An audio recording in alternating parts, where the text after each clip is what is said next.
টাকা পয়সা রাখতে পারছে না, প্রচুর পরিমাণে বেরিয়ে যাচ্ছে, ভাই ভাই সম্পর্ক থাকছে না, ঝামেলা ঝঞ্ঝাট লেগে আছে, বাড়িতে কিডনি ড্যামেজের মতো সমস্যা হয়ে গেছে। অনেক জ্যোতিষতান্ত্রিকের কাছে জাস্ট তাবিজ স্টোন কবজ নিচ্ছেন, কোনোতে সুরা হচ্ছে না, টাকা কিন্তু ধরে রাখতে পারছেন না, ভাই ভাই সম্পর্ক বা পরিবারে কারোর সাথে সম্পর্ক ঠিক হচ্ছে না, রোগ অসুখ কিডনি ড্যামেজের মতন রোগ সারাতে পারছেন না, অনেক ডাক্তার বদ্যি করে নিয়েছেন, অনেক জ্যোতিষতান্ত্রিক করে নিয়েছেন, কোনো মতে কিছু হচ্ছে না। আপনি আগে আপনার বাড়ির দিকটা দেখুন না, ডাক্তার পরে দেখান বা জ্যোতিষতান্ত্রিক পরে করুন, আপনার বাড়িটাকে আগে ঠিক করে দেখুন যে ঠিক আছে কি না।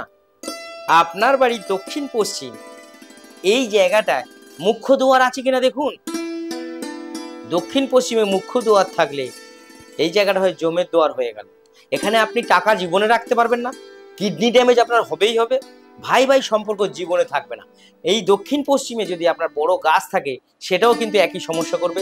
আর দক্ষিণ পশ্চিমে যদি আপনার জলের কোনো সোর্স থাকে, জলের গাড্ডা কুয়ো কল যদি থাকে, ভাই ভাই সম্পর্ক থাকবে না, কিডনি ড্যামেজের মতন রোগ হবে।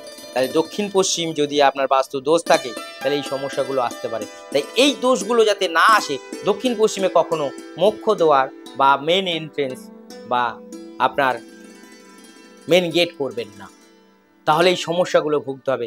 আগে নিজের বাস্তু ঠিক করে নিন, তবে আপনি ডাক্তার দেখান, জ্যোতিষের কাছে যান, তাহলে দেখবেন সব ঠিক হয়ে গেছে। না হলে কিন্তু বাস্তুদোষের জন্য আপনারা সবাই কিন্তু শেষ হয়ে যাবে।